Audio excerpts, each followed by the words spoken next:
I am an owner of my own marketing business, Distinction in Marketing, but I have about 30 years of experience in the industry, having worked for construction management, civil engineering, architecture, planning, environmental science, geotechnical engineering, design build. I've worked for a gamut of firms. And in most of those roles was the marketing director. So I've sat in most of your chairs before. I understand what it's like to be on the inside. And so I feel like I kind of consider myself the outside consultant with an insider's perspective, because it hasn't been that long since I left the industry, just about 2 years. There are a couple things that happen when you're giving a presentation. First of all, the audience wants you to show up using both sides of your brain. We all know we have a right side and we have a left side. The right side is where that creative side, your musical, your emotion comes from. Your left side is where dexterity and the facts, the figures, all of that hard data is coming from. Your audience wants you to use both of them. Interestingly enough, when they first see you, they use their right side. They make a judgment about you based on how you look, from a confidence, how you're dressed, and everything else. So that sometimes by the time you're on your second slide, they've already made a decision about you. So it's quite important that you make a powerful impression from the get-go. And so we're going to talk about what a powerful impression will look like. But the good news about that is the audience has come here to learn something. So they want to find out. So they're rooting for you. Even if you're nervous, they don't want you to fail because it'd be a waste of their time. So if you can kind of keep that in mind and not allow yourself to worry that you're being that awful idiot, as the video suggests, but rather you are giving them something, then it actually helps to kind of settle down that nervous system of yours just a little bit. So first of all, the word perspective was used, and when I think of perspective, for me, it's about a frame of mind. So I have 2 tips, 3 really, but the first 2 are the main, and that is assume a rock star mentality. And why do I say that? Rock stars are passionate, they bring enthusiasm, and they bring energy to their performance. And it's because they love what they do. If you tell yourself, I am a rock star today, and you're passionate and enthusiastic about the topic that you're discussing, it really, your butterflies just kind of go away because you know what you're talking about. So Brittany, in your case, if you're passionate about your firm, that's going to show. And you'll learn, you know enough to be dangerous, like most marketers. That's what as a marketer, I used to say, I know enough to be dangerous. And if you really need to know something, I'll bring in one of my engineers or one of my architects. And that's usually, that handoff is great because people don't expect you to be an engineer or an architect. So from that rock star perspective, rock stars, they stand up. You don't see a rock star getting down like this. I mean, maybe the bass guitarist, that's kind of a bass guitarist type thing, but that rock star, man, they're usually out there singing. So whether it's Eddie Vedder or it's Mick Jagger, and I don't even know who the current rock stars are so much. You put your rock star, in your mind, and when you get out there, the next time you have to talk to someone, assume that rock star mentality. The second place that I think is absolutely critical for you to be able to figure out how to calm those nerves is for you to assume the role of host. Even introverts who are comfortable amongst 2 and 3 people they'll typically take on the role of becoming a host so they don't have to be the center of attention.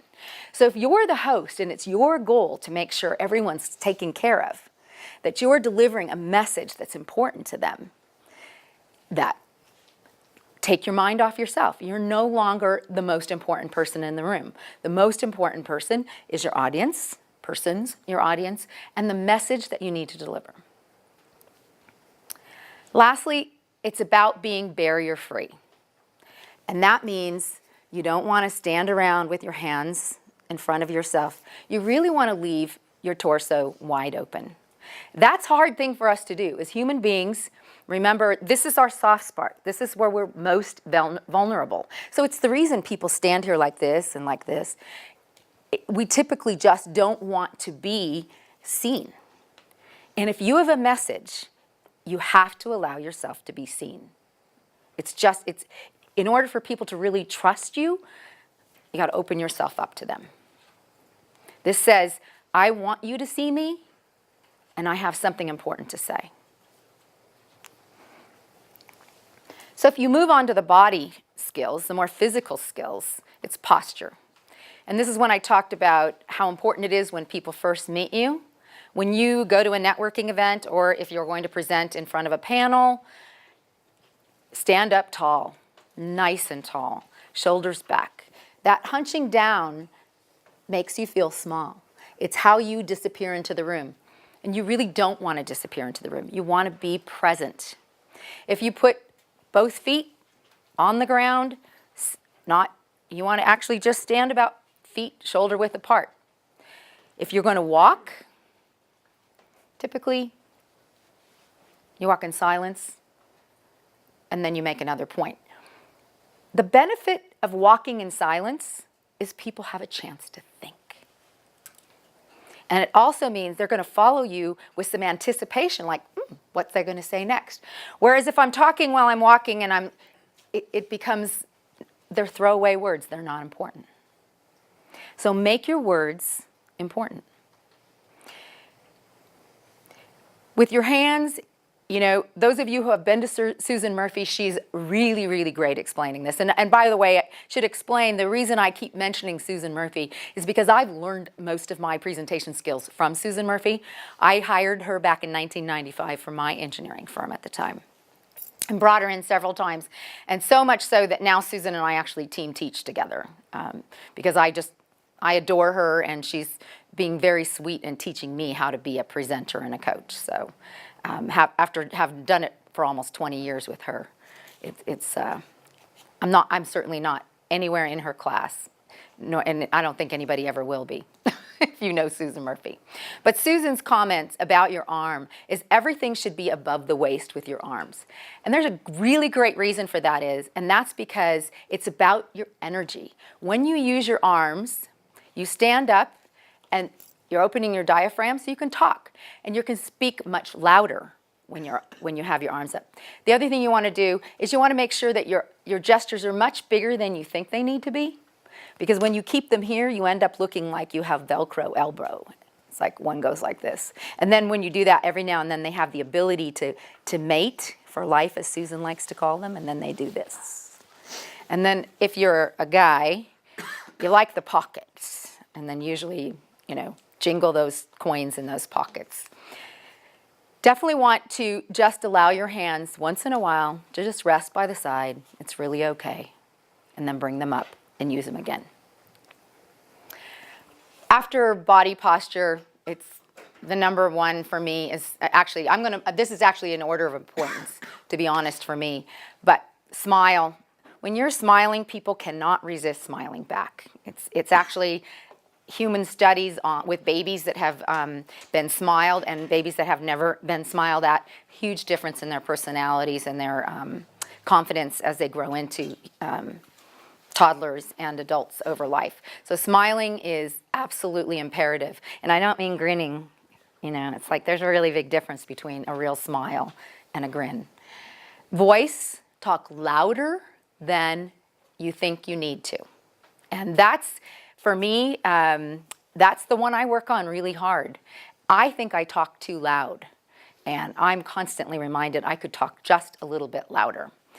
On a scale of 1 to 10, you want to think of yourself as talking about, 10 is very, very loud, screaming almost, and 1 is where you're just whispering. So a 7 is about where you want to continue to project yourself. And lastly, absolutely most important, eye contact. And eye contact is important whether you're talking about it at a networking event, but in an interview, it's absolutely critical. Because eye contact is where people connect the most. But it also does something else for you. It allows you to settle down. So eye contact, out of this whole list, is actually more for you and as much for your audience. Kind of hard to explain. That whole, in the video, it talked about that fight or flight. It's because as human beings, we were wired, cavemen, we came out, we started looking for everybody. You're always looking on the horizon, correct? That's hardwired into us. So we continue to be afraid of what's going on. When your brain's looking at all that stuff going on and processing, it's being bombarded. So it stops you from being able to think. So by connecting with people and actually getting people to nod and smile at you, then you're actually calming yourself down. Incredible skill. We're not going to practice that today, but that's actually something that I really recommend. You start, at the dinner table with your family. The next time you're at the grocery store, actually make eye contact with the person. Next time you're in line, turn around and say hello to someone. But when you greet people, make sure that you look them in the eye. That, as I started to say in the beginning, really demonstrates trust. Lack of eye contact actually sends a signal whether you intend it or not. But sometimes lack of eye contact is misconstrued as disinterest, dishonesty. And so you don't control that. If you don't have eye contact, you can't control whether people think that you're honest and trustworthy. And when you're going to an interview, what's the most important thing? Getting them to believe that you are the trusted advisor they want you to be.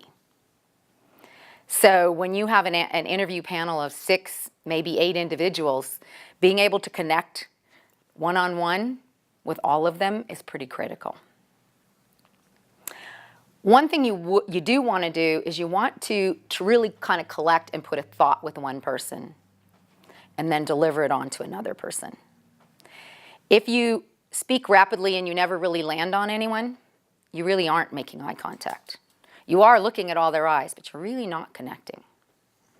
So an easy way to practice that for yourself, and it seems very mechanical, and it will feel mechanical for a while, is to actually deliver something, take a pause, deliver another piece of information to another person, and then deliver it to a third person. Now, you probably don't want to go like this, because you're going to look like a TikTok, right?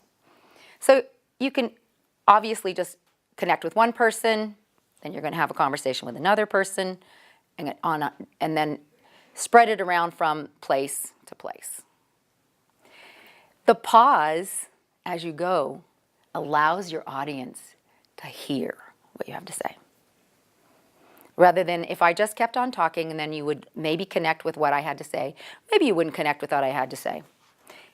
A very big difference. And it does feel very mechanical. And it feels like you're fake. So that's why you have to practice it, because that practice is really, really important. So it becomes more powerful. You can actually put a lot of power. If you think of really good preachers, they're awesome at this. And they'll hold it. 5 seconds, 10 seconds. The God or the Lord said, whatever your preferences are. But they are definitely good at eye contact and pause.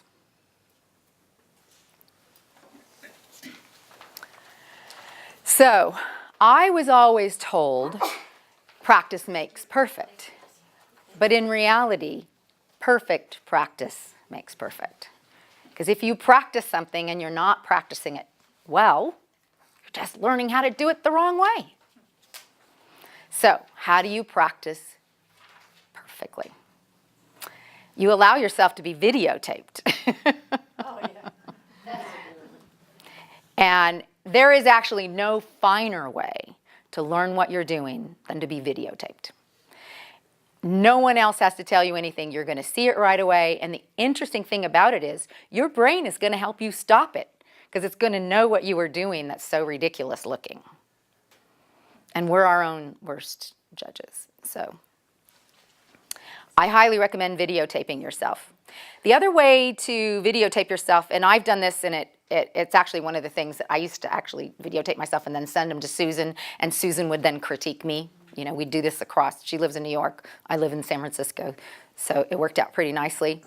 I actually set up, I took magazines covers, because there's always like big faces of people, and I set them up on my banquette in my kitchen table. And one of them then I just put my iPad and I flipped it around so you know how you can see yourself. And then I just pretended that I was talking to each of those individuals. And when I got, Susan could tell because I would connect with myself on the iPad when I was making eye contact. And she was able to really offer me some sound advice. So I highly recommend that method. It worked really well for me. Am I perfect yet? No. So I keep practicing. And I'm anxious to see what Laura's videotape looks like when I'm done with this one. So yes and no. The other one is practicing in a mirror. How many times are you going to an interview and you're in a hotel perhaps because you've had to fly out of town? So you're looking at, last minute practicing. Every single hotel room has a mirror, and you can stand in front of that mirror, practice, look away for a second, make connections back in again. So highly recommend practicing in a mirror. And the last one is working with a friend, which all of you who have mentioned that you want to coach individuals in your firm, this is where you can be so helpful to people, particularly if you can get them to practice ahead of time. I don't like to coach people about a lot of skills the day before because they're so anxious anyway. So practicing needs to happen before, not, like a week ahead of time, not the day before the interview or the day of the interview. Yes, you can practice then, but I typically try to pick one thing that I want them to work on, not everything. Anybody have any questions at this point in time?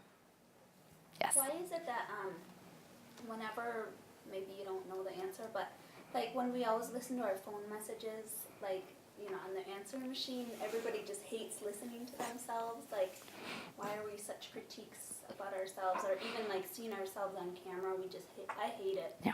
And like even like my kids too, they hate hearing themselves on the, on the message too. They don't like to hear themselves? I think it stems mostly from being judgmental.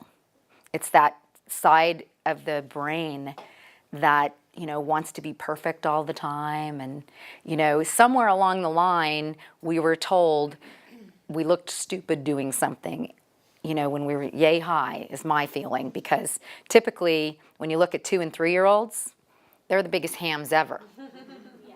I mean, you very rarely see a toddler that's not more than happy to just get up and dance or sing. Somewhere we hear we don't look good at something. And so we start shutting it down.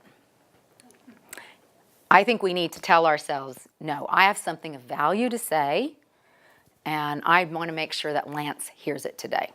So when he leaves here, he's going to be that much better for whatever I was able to share with him. And so if you can really tell yourself that, and this is self-talk, but believe me, that athlete, those Olympians, they use self-talk. And they use visualization because it isn't just how skillful you are. 90% of it's in your head. So, hopefully.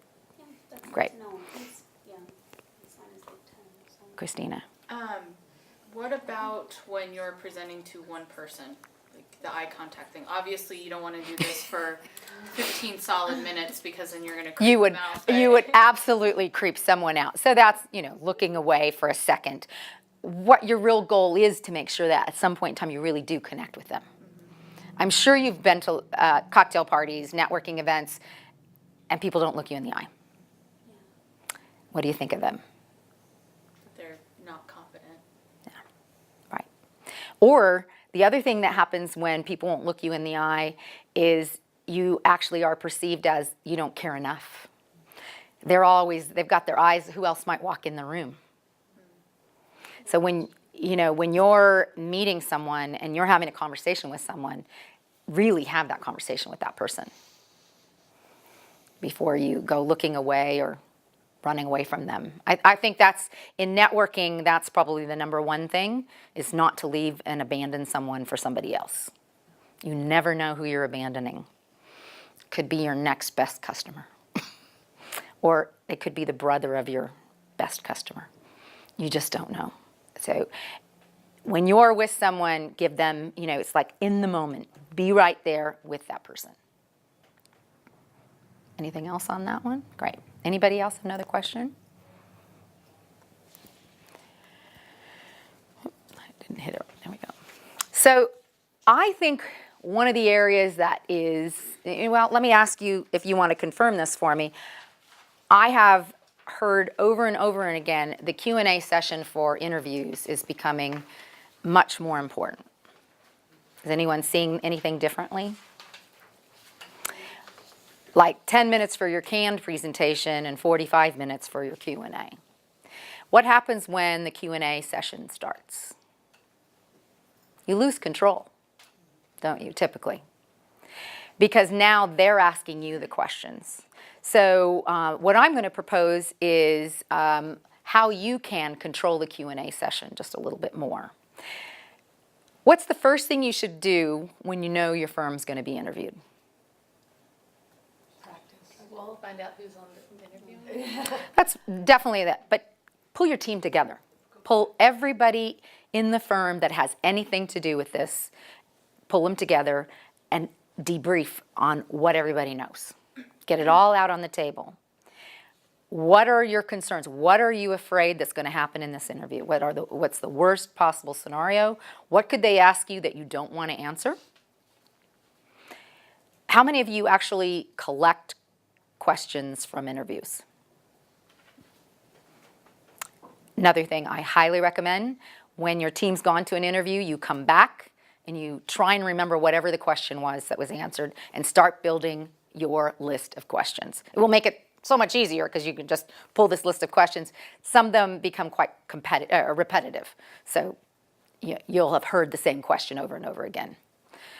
But by building this list of questions, you're now prepared to be able to start figuring out how to answer them.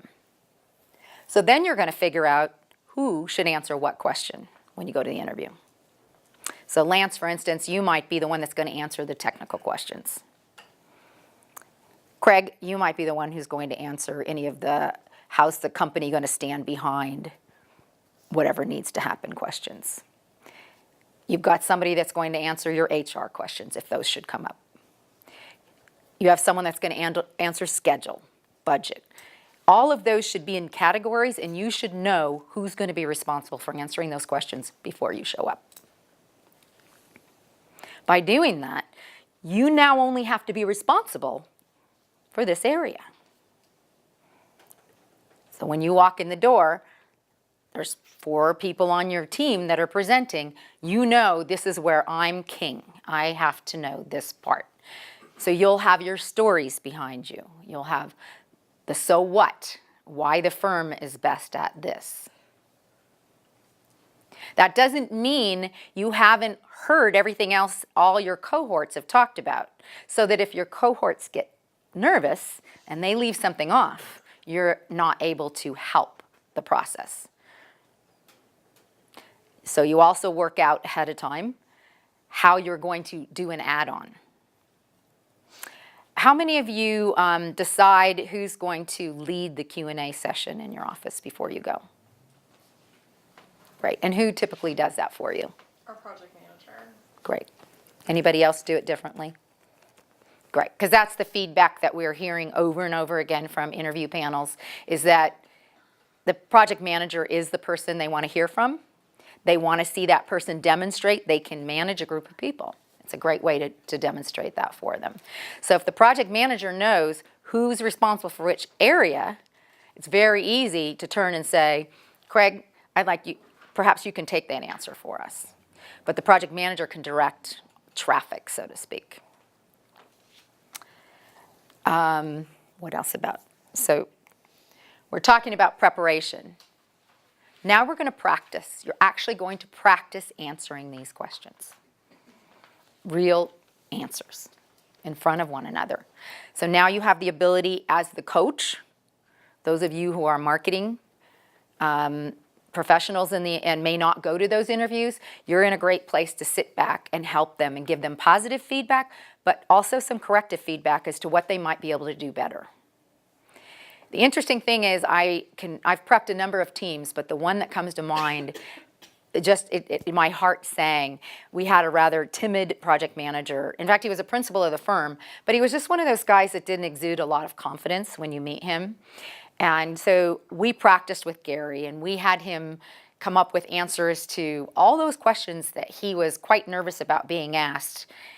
When he walked in from coming home from that interview, he walked in with his shoulders like all the way back, and he goes, "I knocked it out of the park. I couldn't believe how easy it was for me to answer those questions," because he had never prepped for an interview like that before. So I think you're doing them such a favor when you get them to practice. I know it's like pulling teeth sometimes, but if you schedule the day you turn that proposal in, you also start scheduling interview practices before you've even heard if you've been shortlisted. You'll be doing yourself a favor. Can I ask you, Yes. how do you balance that need for practice with the sounding too canned in the interviews? Because I've seen that happen so much that it becomes memorization and it becomes there's no feeling in what they say after they practice it so much. I think in the canned portion, it can get that way. And for me, as you can see, I have a few bullet points, and I don't script anything out. I never say things exactly the same way, but I know I'm going to talk about preparation and practice and connection. And within connection, I had two really big points, so I wanted to make sure I don't forget them. So connection to the audience, but also to your firm's strengths. Because to me, you have to be able to tie everything back to why you were the team in the interview. So all of your answers need to tie back. So typically, when you're rehearsing these questions, your brain is thinking of what your answer is, and you're not practicing that answer. Do you follow me on that? Because we don't know what questions we're going to get asked unless they're, sometimes you are given questions ahead of time.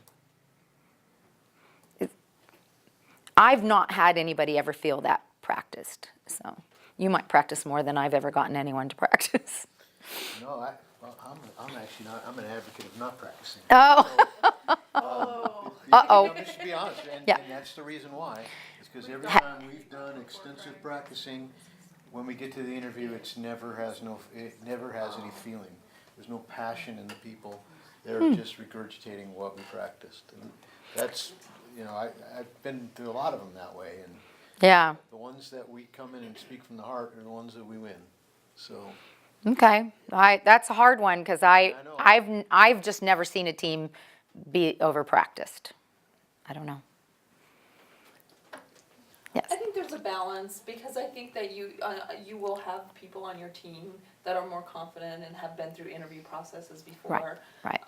But I've also seen just young project superintendents. This is probably maybe one of their first jobs, and you're making them wear a nice collared shirt and a pair of dress pants, and they're already uncomfortable. Right.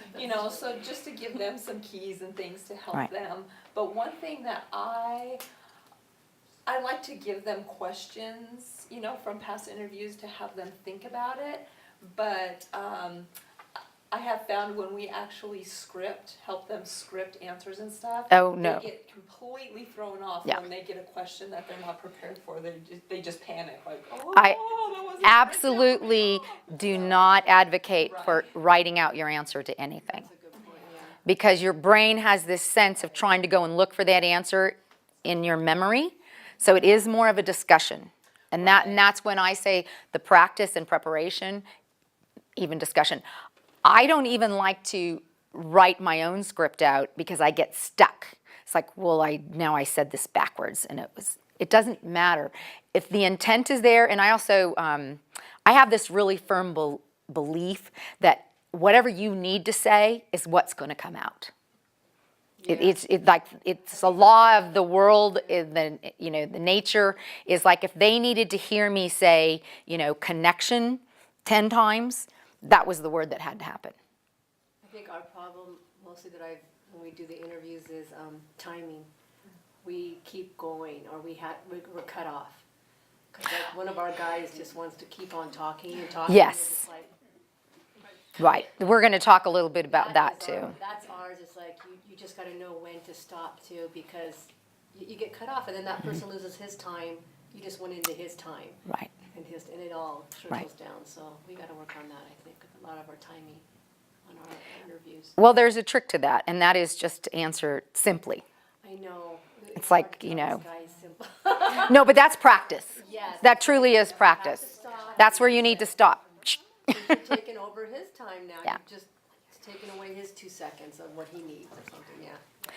In that connection to the audience, the way to make the connection to the audience is to make sure that you are connecting with all the people on the audience. When you're getting a question, you're not just having a one-on-one with the person that asked that question.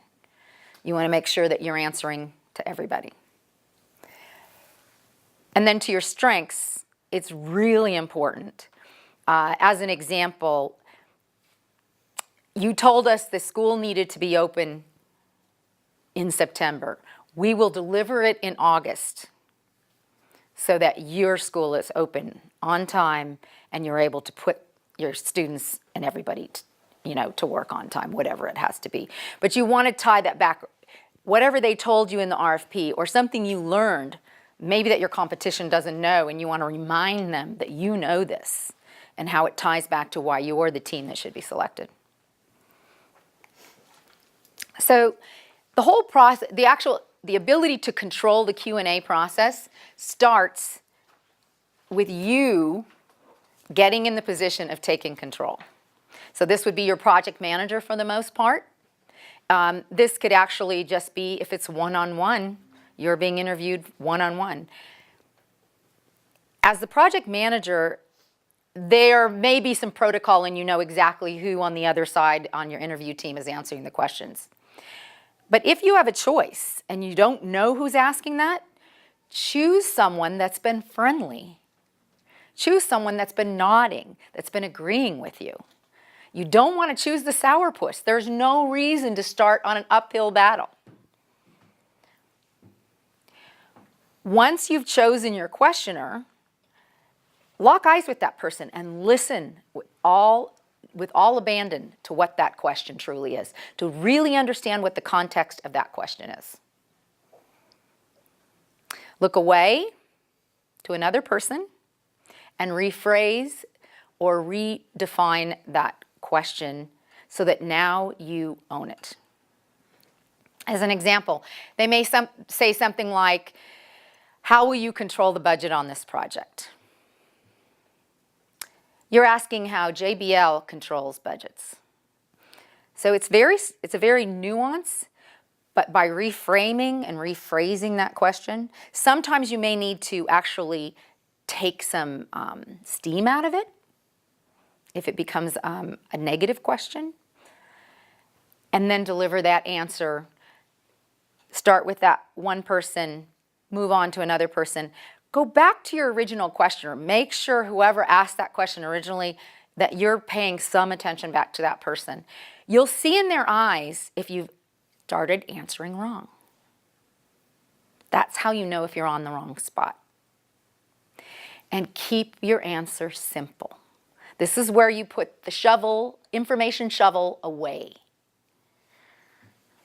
If you think all of a sudden you need to get some information on lead in there, and if that's not the question, don't answer it that way. If they want to know about lead, they'll ask you about lead.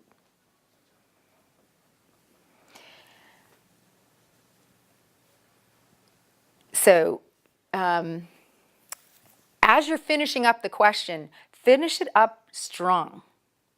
So we will deliver that school in August, so you are ready for your classes in September. Next question, please. Finish it solid with confidence. And then move on for the next question. Now, So if you know you're going to go back, if Lance was the person who was asking all the questions, and it was very clear that Lance was going to ask all those questions, then I would make sure that I finished with Lance, so that I went back to him and I paid him that due respect. Most of this is all about just understanding the protocol and playing the game. Any questions here? Yes. So how about the part where people a lot of times say, so did I answer your question? Are you saying to just sort of? Never, Statement and- never asked, did I answer your question? That's because you hear that a lot, and a lot of times it kind of leaves an open end for confusion. And Yes, it does. Most people just say yes, just to move it along. You know, because it's like, yeah, whatever, just keep going, you didn't really answer it, you know, but. Yes. And by asking that, don't you sort of set yourself up that maybe you really didn't hear what they asked you in the first? Right, you demonstrate you don't have confidence in yourself. Now, sometimes the questions are a bit, there's more than one question. As the project manager who's taking on the role, you might actually state, I heard 3 questions, or I heard 2 questions. Craig, would you address blah, blah, blah? Christina will address blah, blah, blah once we're finished with this. You are now demonstrating you really listened to them, you heard there was more than one, and it's a 2-part answer. But never, never raise your voice like, did I get it? Is that right? You want to demonstrate we're solid.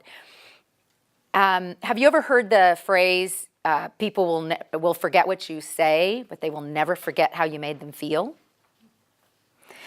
That's a lot of what's going on here. If they have a sense that you're confident, they will kind of forget what you say. And if you remember there's 4 or 5 teams that are interviewing, how do they remember what team did what? They remember the team with confidence. I've even heard of people winning jobs when it wasn't their idea that won the job, but they were more confident than the other team. So people forget. We have a tendency as human beings to do that. Is it ever okay to have somebody pile on to the question? Or the answer to, if somebody missed a point or if there's another point? Absolutely. I think you need to be very careful about it. I think you need to also practice that up ahead of time. And the reason, and such as Lance, if I could just make one more point. Like a filler, someone's throwing down. Well, if you feel that he didn't answer it correctly, someone's gonna say. Or just an add-in. Maybe you just want to tie it back, and that person forgot to tie it back, and that's where maybe you had a special piece of equipment that you were bringing in, and that's why when we rent the XYZ equipment, it's going to save you money. Or when we did that buy ahead purchase program, we were able to get all the equipment there ahead of time, and you were assured of the schedule issues. You can tell I don't go to these kinds of interviews very often. It's been a while because the ideas are not coming to my head. What I find happen a lot is that there will be a 2-part question, and the person will answer the first part, and the second part is left hanging out there because they were already thinking of answering the first one before the second question popped out, right? So their mind didn't connect to both.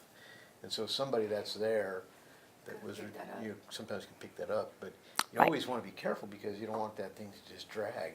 Exactly. Interestingly enough, as human beings, for the most part, we listen to answer. We don't listen to understand.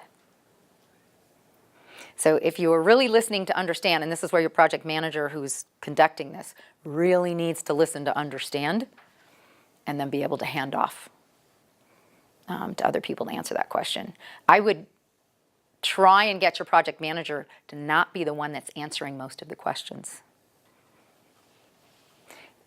Even though they're the person that probably could answer almost all of the questions. Anybody else have any other questions about this process? How many of you do practice in a similar way? So this is different? I mean, it depends on how big, if it's there's a lot of teams involved, and you all have to go in for an interview, and you're only picking one landscape, one civil out of that group. Then you really have to practice a lot, because maybe we haven't worked together with that team, and we don't know how they're gonna speak, and then we'll go in and go, well, from experience, we know the county's gonna ask, da-da-da-da.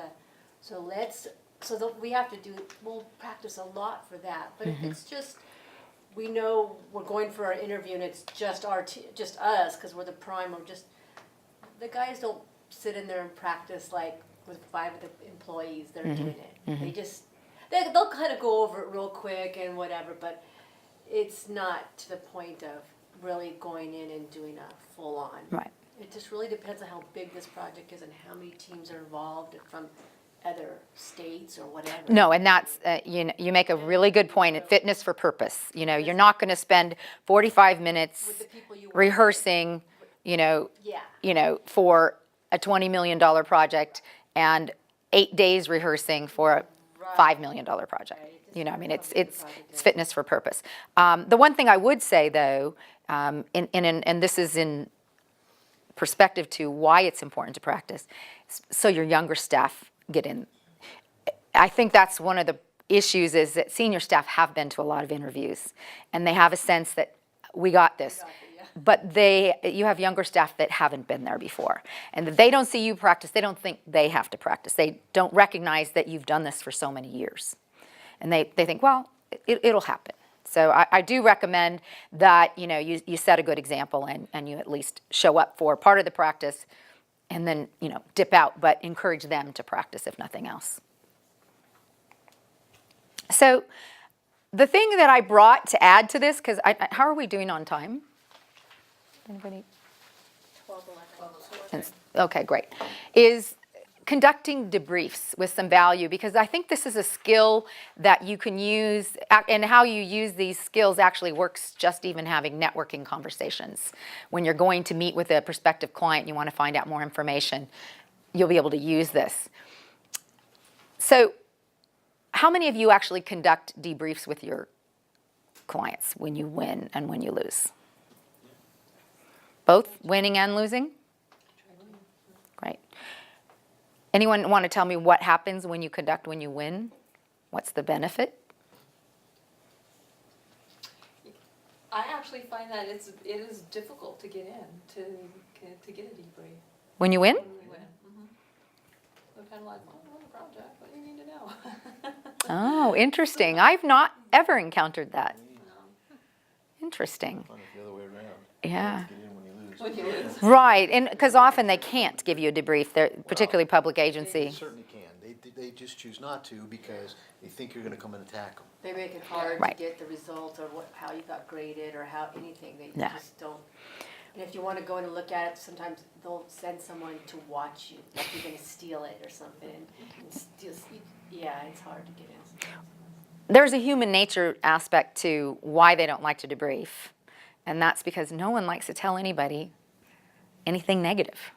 We don't like to do it unless we don't like you. And chances are they liked you to a point because they got you to the table. So you have to kind of put that in that perspective. The reason I like to debrief winning projects is I think you find out what is absolutely paramount to the client. And your whole team needs to hear this.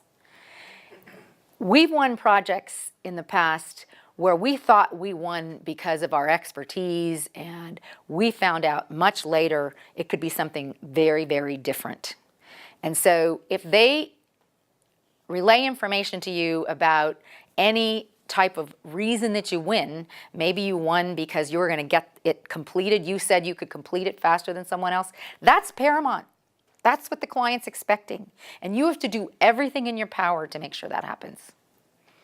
So I find debriefing absolutely critical, and I also suggest you think about debriefing at various milestones in the project to see how you're doing. Check-ins. And if you don't do those check-ins,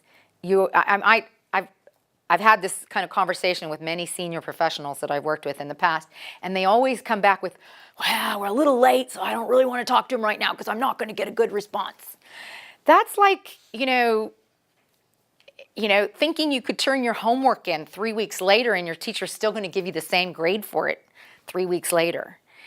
If you walk in and you approach the teacher and said, I'm late with my homework and I'll have it to you tomorrow, they have a choice to say, don't turn it in, or, okay, I'll accept it tomorrow. I'm glad that you came and let me know what was going on. But you can't change anything if you don't go and talk to them and hit them head on. So I'm always amazed when people are like, and 9 times out of 10, project managers will say, it's not a good time to go talk to them right now. It's like, what do you mean? Now you really need to talk to them if you think it's not a good time to go talk to them right now. But that does take some work. So when you're conducting we talked a little bit about when, the 80-20 rule, and it's really almost the 90-10 rule in my opinion, the client should be doing 80 to 90% of the talking. And you should only be doing 20 to 10% of the talking.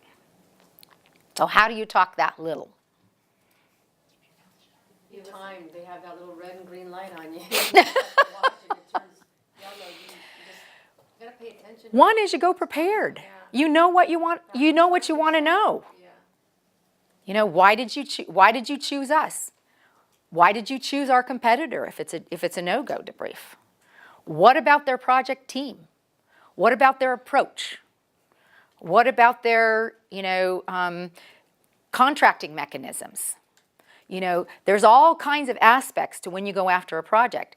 Have those in mind. Have those questions ready to go if you find that you run out of things to ask. But always be prepared. Very similar to when you walk into a cocktail party, have 2 or 3 questions in your pocket to ask people. What do you do when you're not working, Lance? What do you do for fun? It's a great way to start a conversation. Where'd you go on your last vacation? What book did you read last? I mean, seriously, just get people talking. It's amazing once you get people talking that they start opening up and you build connection. You find where the common ground is. So the other thing is practice beforehand. And this could just be similar with the 2 of you. If you're going to conduct a formal debrief and you're going in person and there's 2 of you in your office, you just have this casual conversation in the car. What should we ask them? But spending the time before and being thoughtful about it will make all the difference for you. So some of you, if you know Susan Murphy, have seen these before. But these are magic words. I've heard somebody told me when I was in Hawaii, I presented this last week in Hawaii, and somebody said, these are great date questions. So if you're out there in the dating scene, this is not all bad for you. You start off the conversation with, we'd like to hear how our team did at the interview. And then let them start talking. What did you think of our approach? Let them start talking. Tell me more when if they kind of stop, because sometimes people will just go so far. Really, tell me more. Why do you say that? Get them to explain themselves. What's beautiful to one person means something very different to somebody else. What's extravagant? Completely different words to different people. Get them to help you understand what they mean by certain words. Sometimes all you have to do is say specifically, for example, how so? What do you mean by that? Or you can just simply repeat the word, extravagant. And you say it in a positive way, not like extravagant. Like extravagant, like tell me more. You're implying that you want to do that. So kind of summarizing just what we've kind of been through, I can't say enough about being prepared. We've talked about a lot of different ways to prepare. Does anybody else have any other tricks that they use to prepare their teams? I'll take that as a no. Most important thing, seek connection with your audience. We do that through eye contact, getting them to nod. Many of you may not realize this, but women nod more than men. Are you familiar with that? That's just in general, women nod. Yes, honey, yes, honey.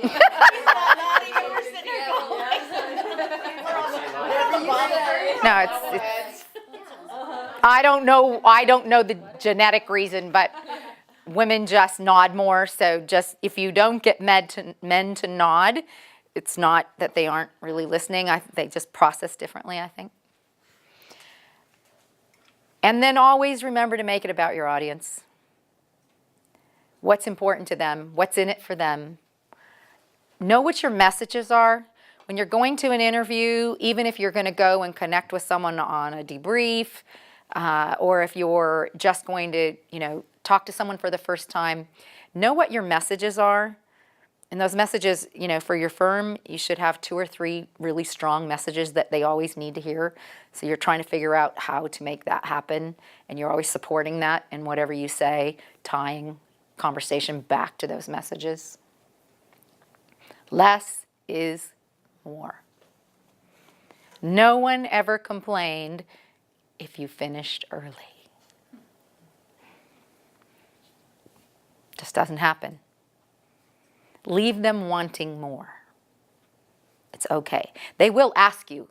And chances are if you engage them, because you've finished and now you leave it there, if you've engaged them and they're curious because you haven't given them enough, they will ask that question, and then you know you have them. It's really a great way to start your presentation. We're prepared to tell you all about ourselves, but before I do, is there any questions or is there any information I should know before I do start? You noticed I asked you all what you wanted to get out of the program because I wanted to engage all of you to make sure that you all felt like I was speaking to you personally. Practice, practice, and practice. You can't do it enough.